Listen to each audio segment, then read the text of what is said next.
Wow. Nice to see so many of you present today. So welcome to this press conference following the Foreign Affairs Council of the Ministers of Defense. HRVP Borrell will brief you on the outcome of the meeting today, and then he will take some of your questions. HRVP, you have the floor. Thank you, Nabila. Well, today we have had another interesting Council defense format, a long one. We are 2 hours late. Before the Council, we hold the European Defence Agency Steering Board. As you know, the Steering Board of the Defence Agency is being composed by the defence ministers of the member states.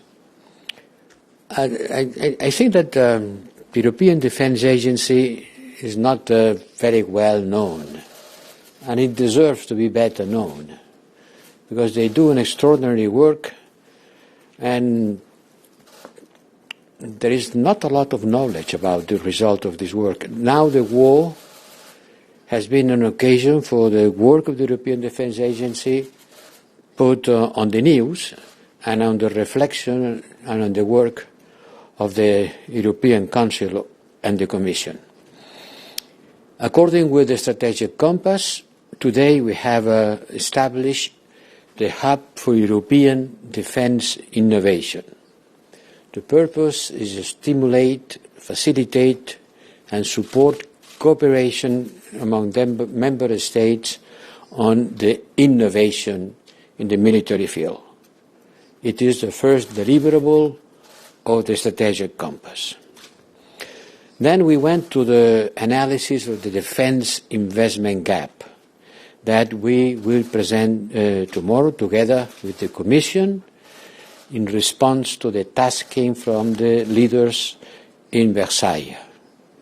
And if I can summarize the result, is that the Europeans need to spend together more and better. The three things.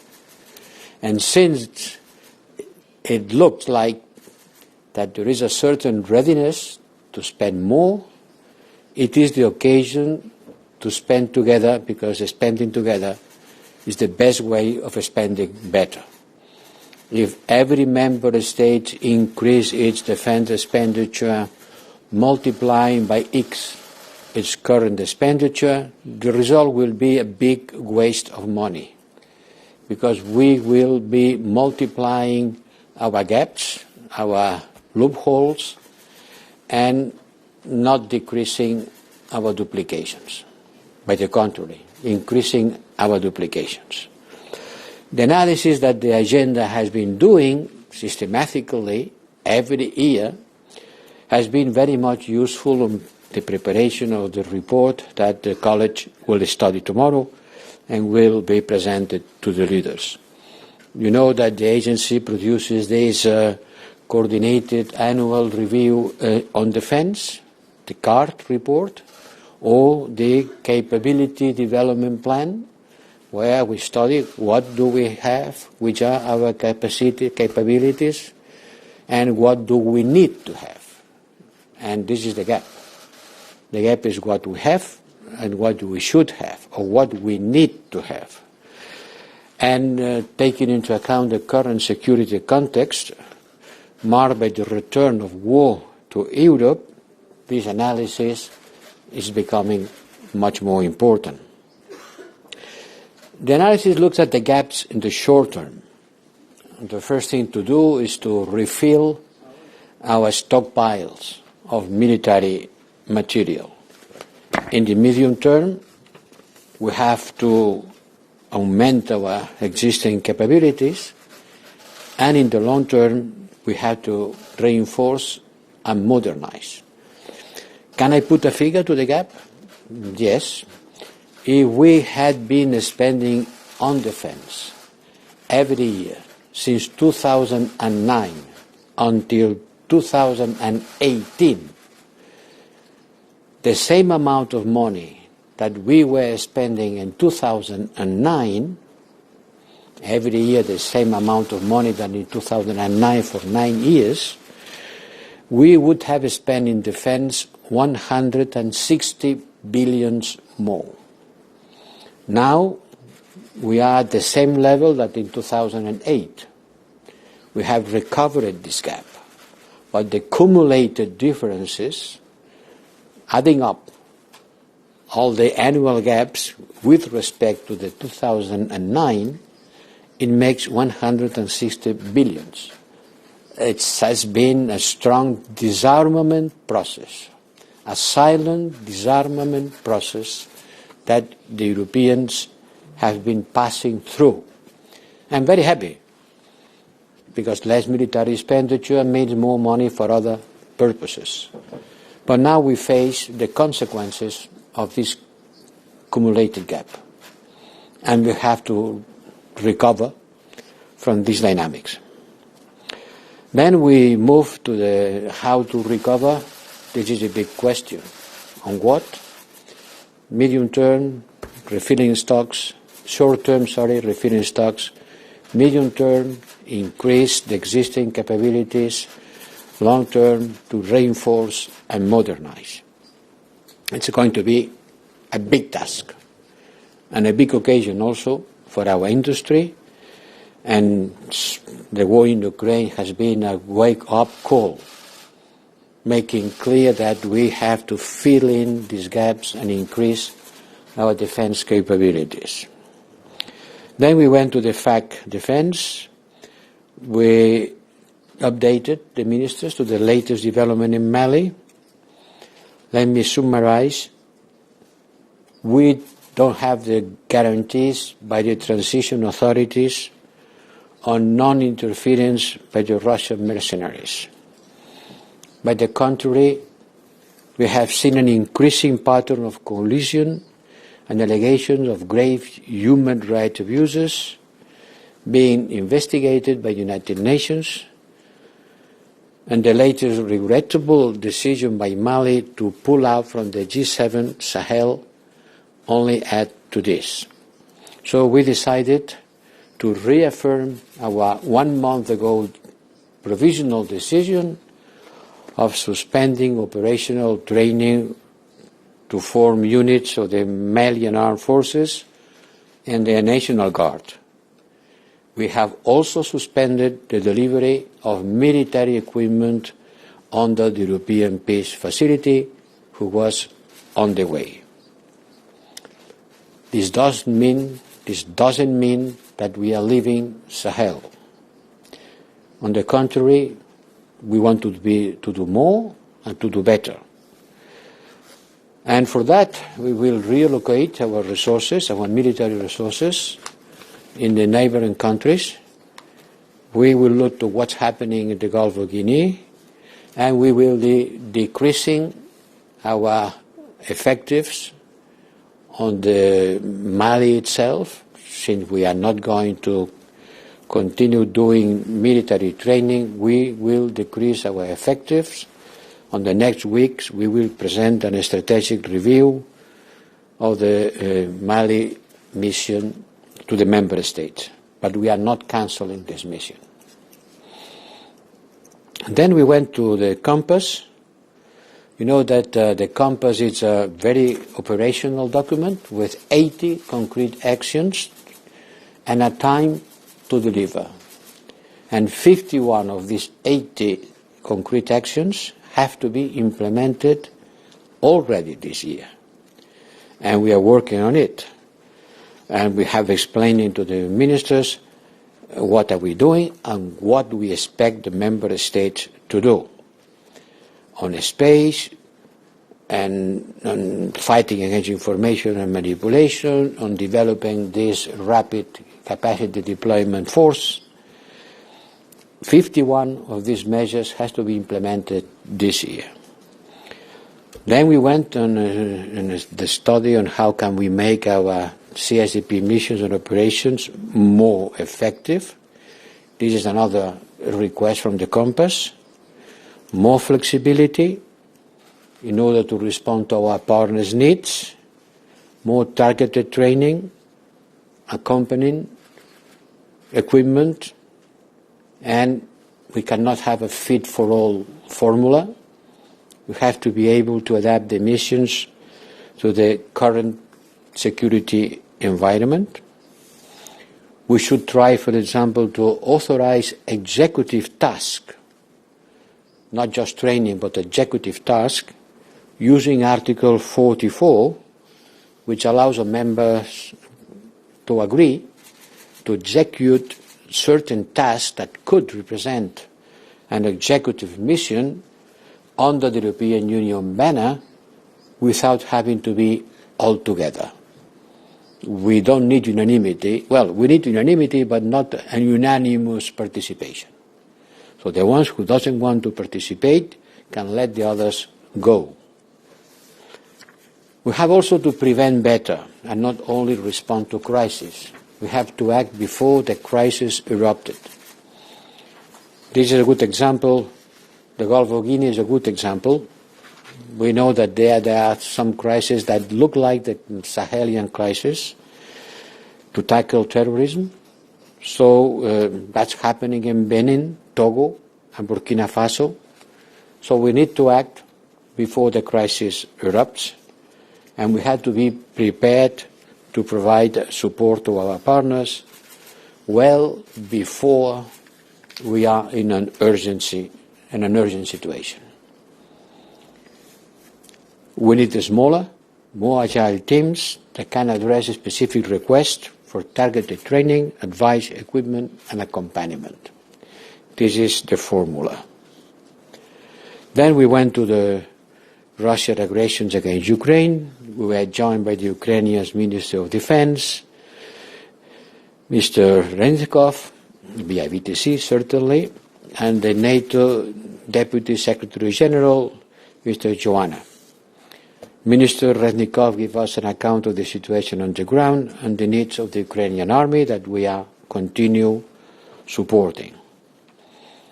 I think that this support is making a difference in the battlefield. In the battlefield capacity of the Ukrainian army, we need to sustain the effort. We have to replenish resources and stockpiles. And I have to say that this support at that moment is critical because the war is in a critical moment, in a turning point. And we cannot let Ukraine to run out of equipment. And we will not. We will not let Ukraine to get out of equipment because the battle in the Donbass is in a moment in which the counteroffensive of the Ukrainians and pushing the Russians and having some extraordinary success like the one the other day against a column of Russian tanks shows that the Ukrainians continue having an incredible capacity to resist and to counterattack. The additional tranche of 500 million will bring to 2 billion the total military support from the European Union. But it is just a part of the European effort. The member states, from their side, they are also doing a lot of effort. I will not give you the total amount, but it's much more than people believe. And I think this is a good thing to continue doing because we did it from the beginning of the war and we will have to continue until the end. The delivery is advancing thanks to the hard work of the clearinghouse cell. It's working in cooperation and coordination with the cell that the other day in Ramstein was created in order to pull together the efforts not only of the European member states but of the all people, US, UK, Canada and many others that are supporting Ukraine. Our advisory mission to Ukraine today is back to Kyiv and will support the Ukrainian authorities through the civilian activities, supporting border management and investigation and prosecution of war crimes. We also launched the Atrocity Crimes Advisory Group, jointly with the US and UK, to coordinate international resources supporting these investigations. The news of the day. The news of the day is Swedish and Finnish ministers explaining us and updating us about the policy deliberations on NATO membership. They can count on the full support of the European Union. This will increase the number of member states that are also members of NATO. And this will strengthen and increase the cooperation and the security in Europe. So let's hope that this membership will come soon, and on this way NATO and European Union will be two sets of member states with more intersections. It's an important important geopolitical change. Have a look at the map on the Baltic Sea. Have a look at the coast of the Baltic Sea. You will be the big differences with Sweden and Finland being members of NATO. As I said, it was a long and intense Defense Council. I am at your disposal for more information. Thanks a lot, and we will take questions. We're very happy to have many of you here in the press room. I will start by Nicolas, who has the first question. Monsieur le représentant, bonjour, en français, si c'est possible. Nicolas Gros-Verret, B2. Sorry. Let me... Oh, je lisais en français. Oui, possible. Allez-y. Justement, sur la Finlande et la Suède, on sait très bien qu'il y a une période intérimaire avant l'incorporation totale à l'OTAN, et il y a cet article 42.7 qui pourrait être activé s'il y avait une volonté d'attaque de la Russie. Est-ce que les Européens sont prêts à répondre à une demande potentielle des Suédois ou des Finlandais s'ils décidaient de le mettre en œuvre? Et si vous pouvez, si je me permets, sur un autre sujet, sur le Mali, vous avez dit que on ne partait pas du Mali, mais est-ce qu'on va arriver à rester avec toutes les décisions maliennes qui se succèdent tous les jours, plus mauvaises les unes que les autres, et le possible départ de quand même quelques pays, dont je pense les Espagnols? Je vous remercie beaucoup. Oui, à propos du Mali, pour annuler la mission, pour la finir, pour plier bagages et partir tous, il faut une décision prise à l'unanimité du Conseil. Et vous savez combien difficiles sont les décisions à l'unanimité. Mais la question ne s'est même pas posée.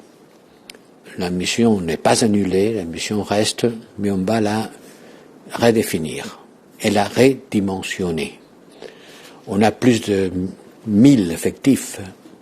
On n'a pas besoin de 1000 effectifs si on ne va pas faire un entraînement de masse à des centaines de soldats.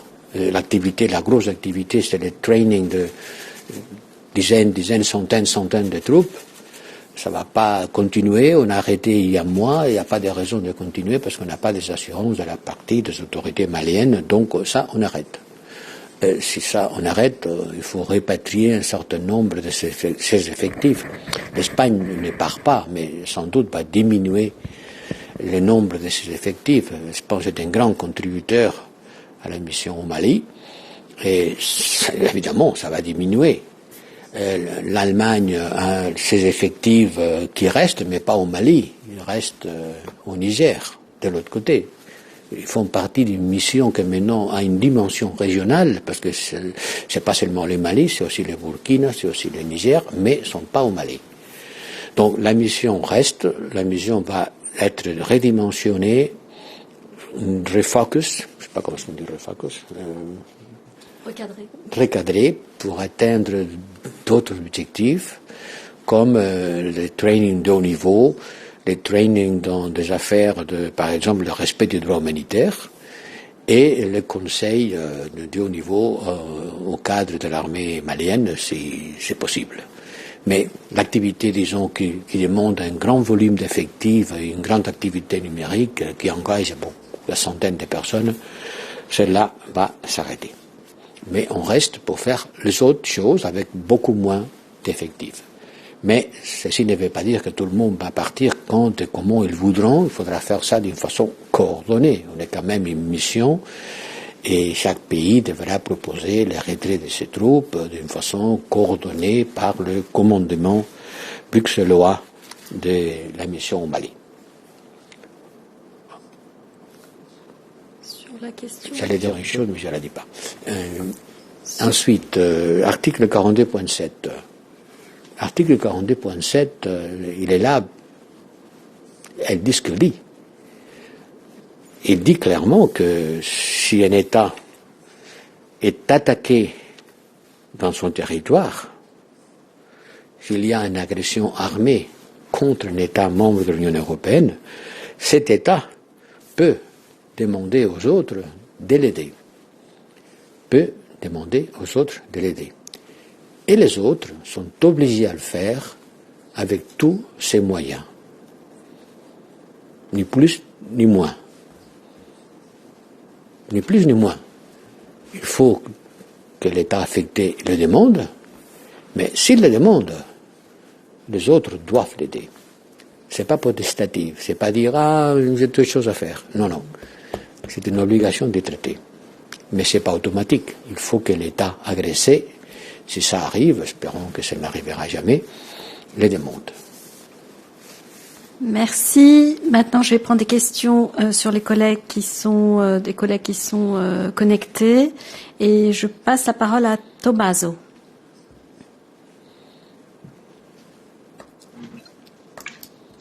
Oui, bonjour. Est-ce que vous m'entendez? Très bien. Oui, bonjour. Tommaso Gallavotti de l'agence de presse ADN Chronos.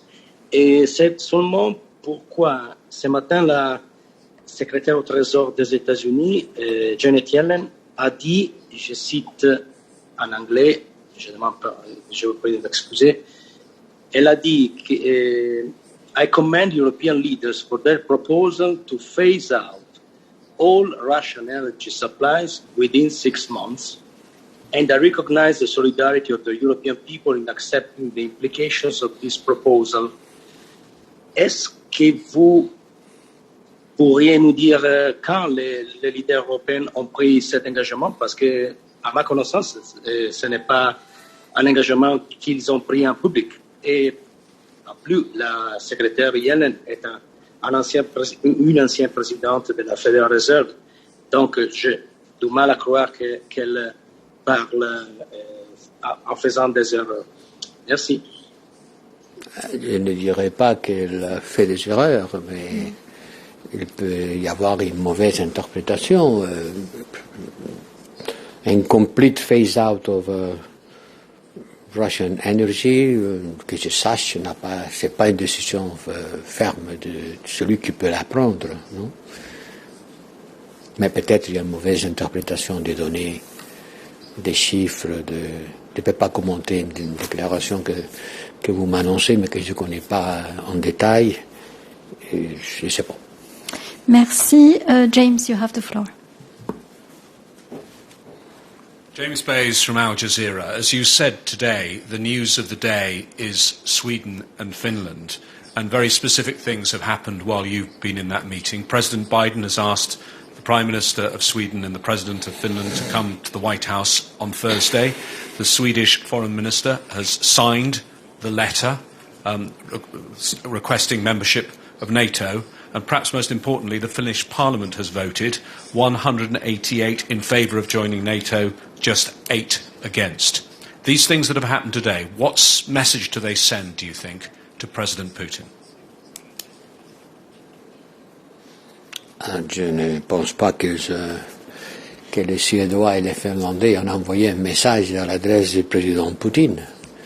En tout cas, j'ai entendu dire que le président Poutine ne se sent pas préoccupé pour cette décision. Je m'en réjouis. Jacopo, you have the floor.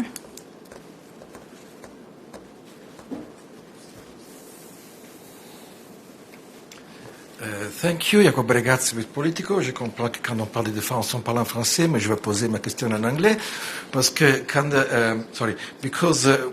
before you mention the refiling stocks, my question is where the money will come from. If I understand correctly, there will be an off-budget fund because the MFF cannot be used for military expenditure, where member states can chip in. And first of all, I would like to understand whether this is correct.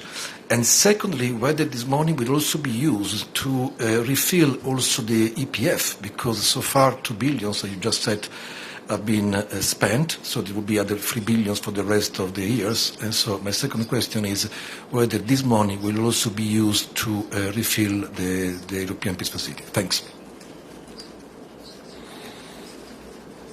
We can talk about European defense in English. Happily, I am not able to speak in German, but it would be equally appropriated. The common defense is not something that belongs to the French.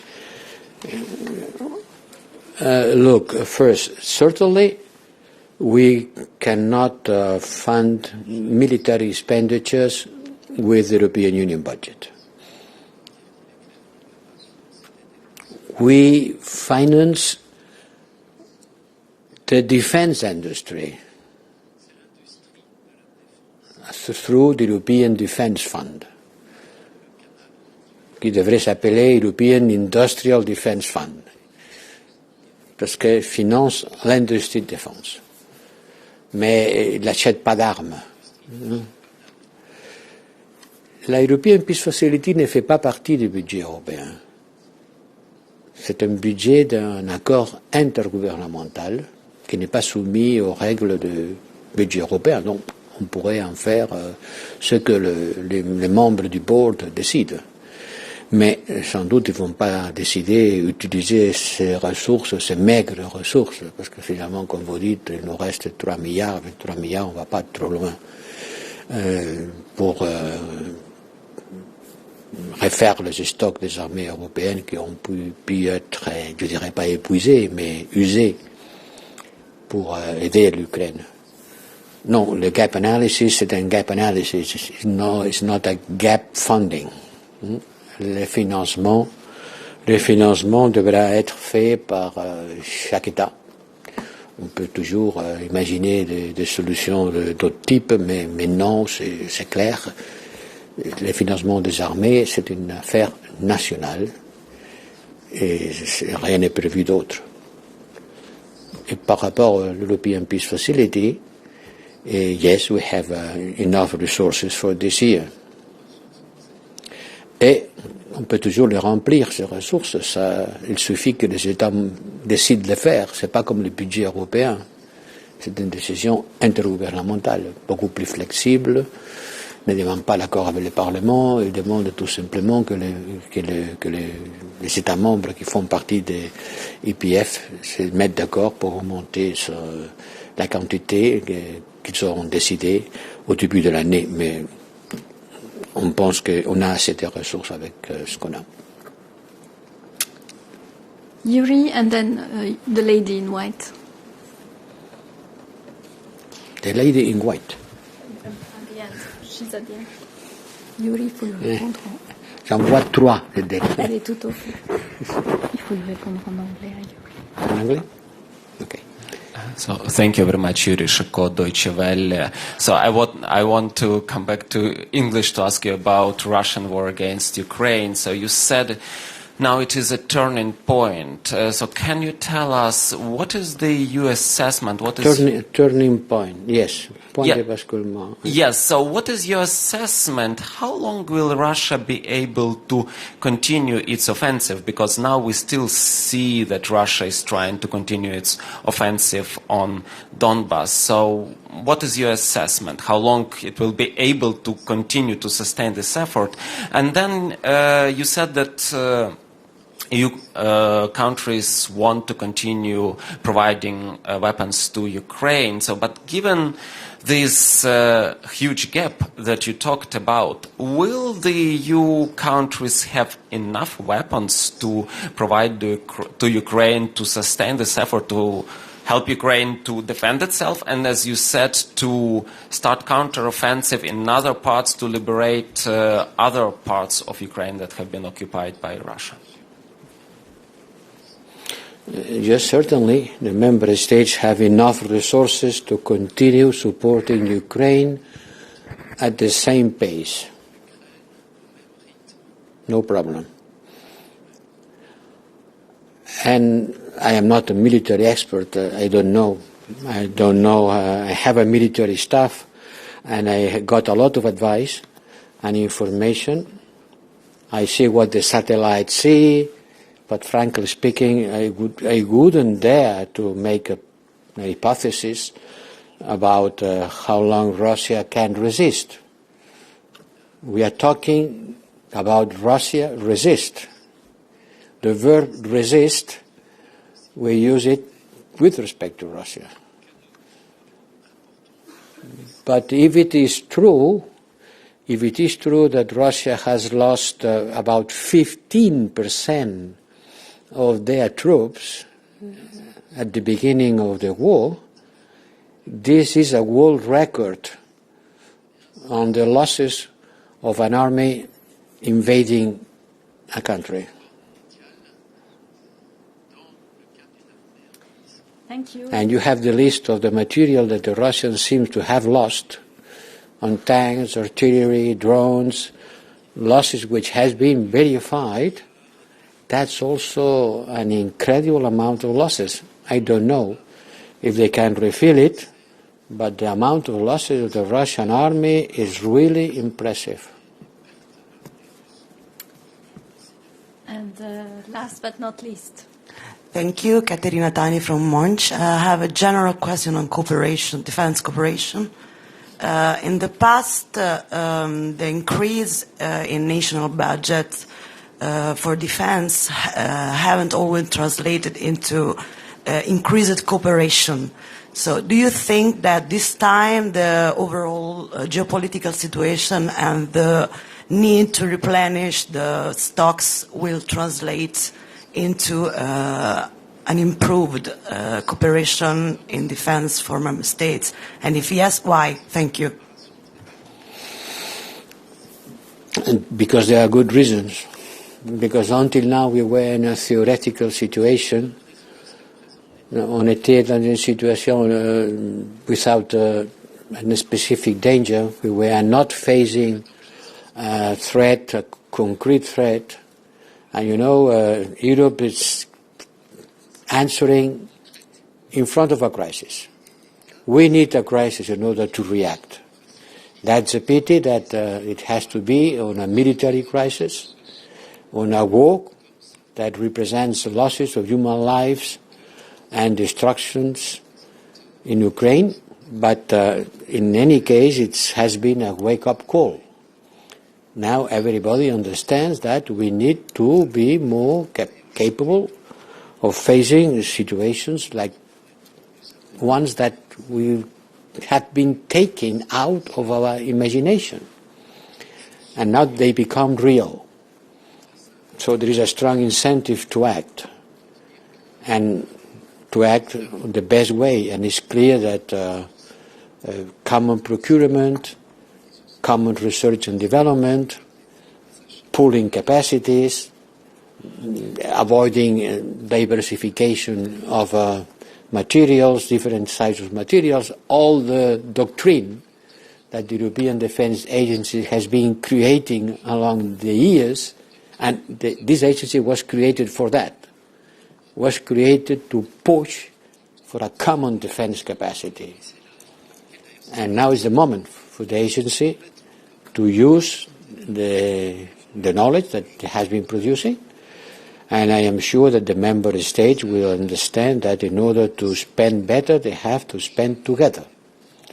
To spend together, to spend better. And since they want to spend more, they will do it in a better way if they do together. The number of expenditure which is being done in a, let's say, in a common approach has been decreasing. Against any rationality has been decreasing. So that is time to turn this trend up and to do otherwise. Thank you very much. This is the end of this press conference, and thank you everyone for your patience. Thank you, High Representative, and thank you to the interpreters for your work today. Thanks. Have a nice evening. Thank you, and good afternoon.